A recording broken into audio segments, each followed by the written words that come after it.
Hello बच्चों, आज हम लोग सीखेंगे relation between zeros and coefficient of A cubic polynomial, है ना। पिछले वीडियो में मैंने आपको बताया था कि किस तरह से आप क्वाड्रेटिक पोलिनोमियल के कोएफिशिएंट और उसके जीरोज के बीच में रिलेशन एस्टेब्लिश कर सकते हैं। तो आज हम लोग क्या करते हैं, एक स्टेप आगे बढ़ते हैं और क्यूबिक पोलिनोमियल के जीरोज और कोएफिशिएंट के बीच में रिलेशन को फाइंड आउट करेंगे। इस चीज को अगर आप ध्यान से समझ लोगे तो आगे का सारा क्वेश्चन बनाने में आपको क्या होगा, सहूलियत होगी, आप आसानी से इसको डील कर सकते हैं। तो चलिए शुरू करते हैं हम लोग इसको बनाना। तो सबसे पहले हम क्या करते हैं, मान लेते हैं कि अल्फा, बीटा और गामा, है ना, 3 जीरोस है किसी क्यूबिक पोलिनोमियल का।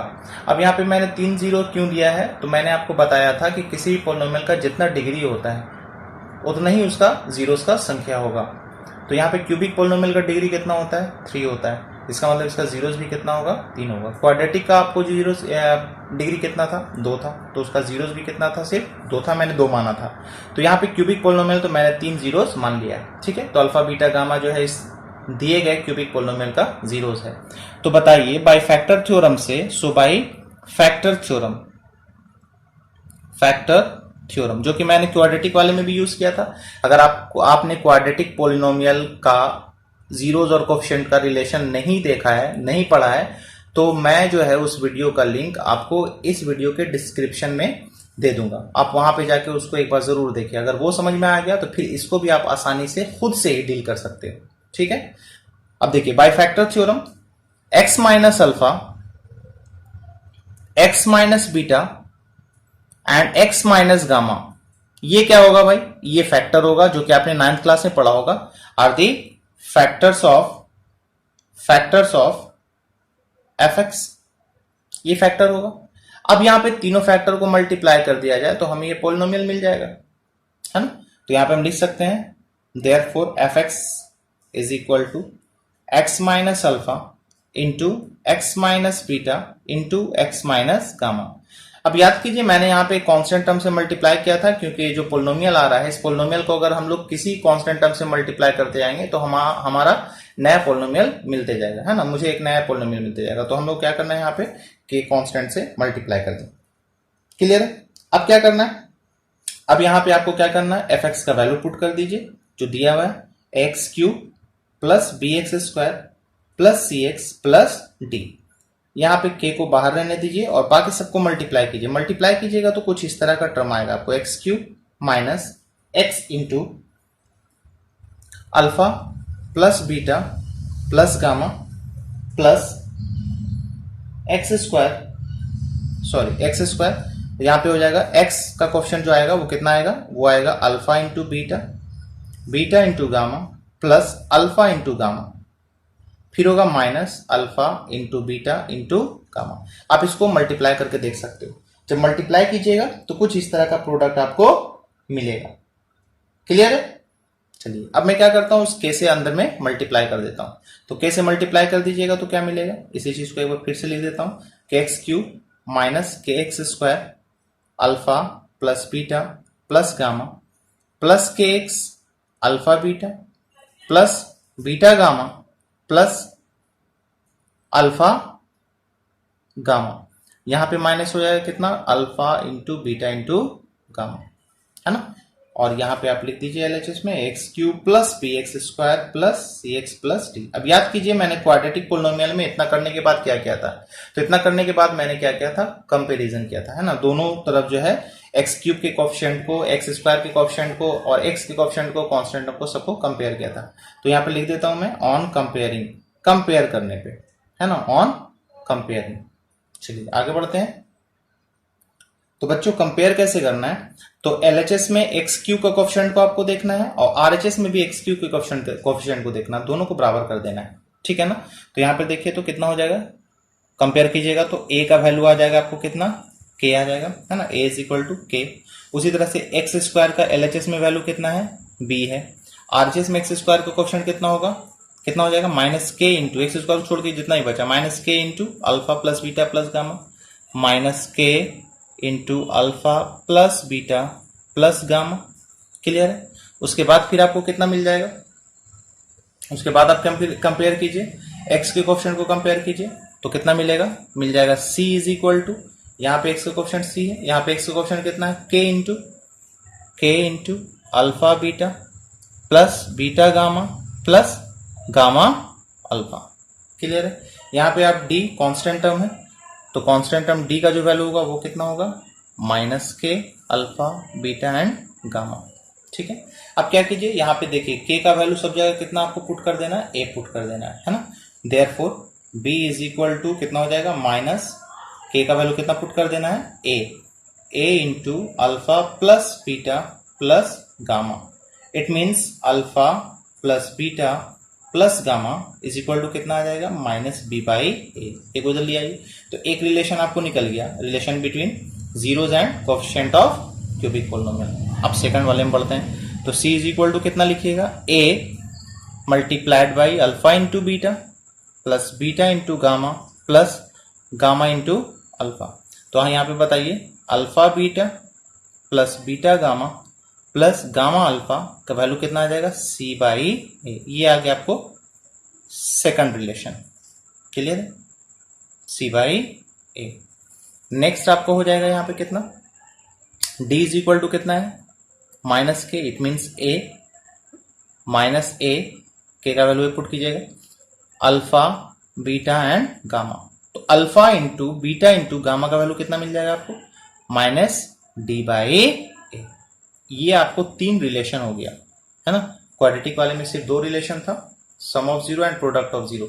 यहाँ पे क्या हो जाएगा, sum of zeros, product of zeros and sum of the zeros taking two zeros at a time. ठीक है, सभी जीरोज का प्रोडक्ट दो जीरोज को एक साथ लेने के बाद कितना आ जाएगा, c बाई ए।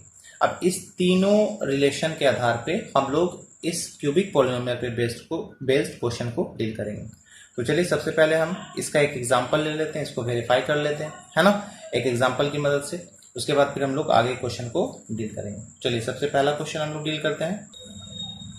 तो बच्चों मैंने एक क्वेश्चन यहाँ पे ले लिया क्यूबिक पोलिनोमियल पे based. If two zeros of polynomial F X is equal to X cube minus 4x square minus 3x plus 12 are √3 and minus √3।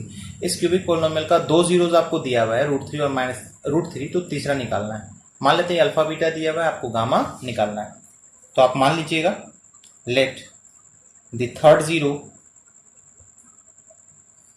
Zero of the polynomial of the given polynomial be, मान लेते हैं gamma, alpha beta दिया हुआ है। Clear है? तो आप जानते हैं ना, alpha plus beta plus gamma. अभी मैंने बताया कि क्यूबिक पोलिनोमियल में तीनों जीरोस का सम जो होगा वो किसके बराबर होगा भाई, माइनस बी बाई ए के बराबर होगा। तो अल्फा बीटा तो आपको पता है, √3 minus √3 plus gamma is equal to minus B by A. अब यहां से देखिए आप, ए बराबर कितना हो गया, 1 हो गया, बी का वैल्यू कितना हो गया, -4 हो गया, सी का वैल्यू कितना हो गया, -3, और डी का वैल्यू कितना हो गया, 12। तो माइनस बी बाई ए आप निकालिएगा, तो यहाँ पे आपको बी का वैल्यू कितना है, -4 है, तो माइनस ऑफ माइनस कितना हो जाएगा, प्लस, और ए का वैल्यू कितना दिया हुआ है आपको, 1। ये तो कैंसिल हो जाएगा, it means gamma is equal to कितना आ गया, 4 आ गया। क्लियर है? काफी सिंपल क्वेश्चन था। चलिए इसी पर बेस्ड ऑफ एक क्वेश्चन और देख लेते हैं। तो बच्चों हमारा नेक्स्ट क्वेश्चन है, find the zeros of polynomial x³ minus 5x square minus 16x plus 80, है ना। एक पोलिनोमियल दिया हुआ क्यूबिक, उसका जीरोज फाइंड करना है। अगर उसका दो जीरोज में रिलेशन क्या है कि दोनों जीरो जो है इक्वल मैग्नीट्यूड का है, मतलब एक अगर 5 है तो दूसरा भी 5 होगा, एक 3 है दूसरा भी 3 है, लेकिन बट अपोजिट साइन, लेकिन दोनों का साइन अपोजिट होगा। मीन्स अगर एक जीरोज आपको कितना है, अल्फा बराबर अगर 5 है तो बीटा कितना होगा, -5 होगा, है ना। अगर अल्फा बराबर आपको 3 है तो बीटा बराबर कितना होगा, -3 होगा। मैग्नीट्यूड सेम होगा, बट साइन क्या होगा, अपोजिट होगा। ये आपको दिया हुआ है। क्लियर है? तो हम मान लेते हैं, suppose alpha beta and gamma are the zeros of, 3 zero हमको मानना है जो कि क्यूबिक पोलिनोमियल है, are the zeros of F X, है ना, सच दैट, अभी मैंने बताया कि दो जीरो इसमें से क्या है भाई, सेम मैग्नीट्यूड का है लेकिन अपोजिट साइन का है। तो अभी मैंने जो एग्जांपल लिया 5 और -5, ये दोनों का सम कितना आ रहा था, 0। 3 - 3 कितना आ जाएगा, 0। दोनों का मैग्नीट्यूड सेम रखना है लेकिन साइन क्या रखना है, अपोजिट रखना है। तो यहाँ पे मैं लिख देता हूँ कि सच दैट, मैंने जो तीनों जीरो माना है, इन तीनों में से दो का रिलेशन क्या है भाई, कि दो जीरोस को जब ऐड कीजिएगा तो वैल्यू 0 आएगा। क्यों 0 आएगा, अभी मैंने बताया ना कि अल्फा अगर 5 है तो बीटा कितना लेना है आपको, -5 लेना। तो बताइए अल्फा प्लस बीटा का वैल्यू अपन निकालिएगा तो 5 - 5 0 ही मिलेगा ना हमेशा। ठीक, तो यहाँ पे मैंने मान लिया कि अल्फा प्लस बीटा बराबर कितना है, 0 है। चलिए अब रिलेशन हम लोग जो जानते हैं तीनों जीरोज और कोएफिशिएंट के बीच में, है ना, उसका यूज करते हैं यहाँ पे।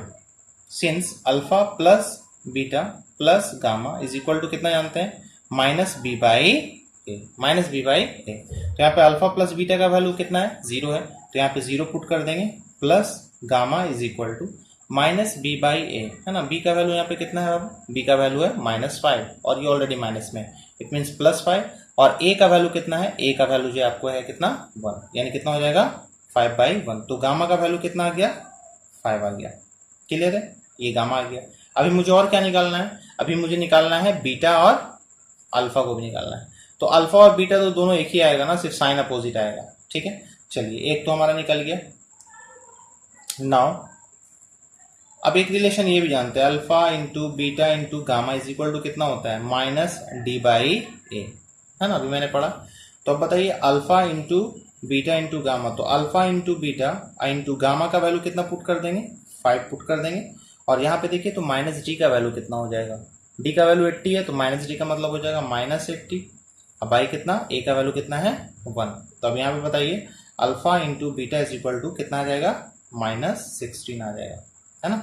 अल्फा इंटू बीटा का वैल्यू कितना आ गया, -16। क्लियर है। अब यहाँ पे देखिए अल्फा और बीटा दोनों क्या है, आपको दोनों जो है मैग्नीट्यूड दोनों का सेम है, सिर्फ साइन क्या है, अपोजिट है ना। Since alpha is equal to -beta, देखें ना, अल्फा प्लस बीटा 0 है, इसका मतलब अल्फा बराबर कितना होगा, -बीटा होगा, या बीटा बराबर -अल्फा होगा। तो अब यहाँ पे इसका वैल्यू पुट कर दीजिए आप। तो देखिए अल्फा इंटू बीटा, तो बीटा का वैल्यू आप alpha into beta is equal to कितना है, -16। तो अल्फा का वैल्यू आप यहाँ पे पुट कर दीजिए -बीटा, तो -beta into beta is equal to -16, minus minus कितना हो जाएगा, प्लस हो जाएगा। तो बीटा स्क्वायर बराबर कितना आ जाएगा, 16 आ जाएगा। It means beta is equal to कितना आ जाएगा, बीटा इज इक्वल टू आ जाएगा +-4। Clear, beta is equal to कितना, +-4। तो so alpha is equal to कितना आ जाएगा, तो अल्फा इज इक्वल टू भी आ जाएगा कितना, -+4। अब मैंने माइनस प्लस क्यों लिखा, यहाँ पे प्लस माइनस क्यों लिखा, इसलिए कि अगर बीटा का वैल्यू 4 होगा तो अल्फा कितना होगा, अल्फा -4 होगा। और अगर बीटा का वैल्यू -4 होगा तो अल्फा का वैल्यू कितना होगा, +4 होगा। आई बात समझ में, क्योंकि यहाँ पे दिया हुआ था कि अल्फा और बीटा दोनों क्या है, अपोजिट साइन का है ना, लिखा हुआ ना अपोजिट साइन का है, तो एक प्लस में होगा और एक माइनस में होगा, लेकिन दोनों का मैग्नीट्यूड क्या होना चाहिए, सेम होना चाहिए। मैग्नीट्यूड सेम है दोनों का, देयरफॉर हमारा जो जीरोज हो गया वो कितना कितना हो गया भाई, अल्फा बराबर हो गया 4, अल्फा बीटा मत लिखिए, यहाँ पे लिख दीजिए। So the required zeros are what, 4, -4 and 5। ये हो गया हमारा आंसर। Clear, thank you.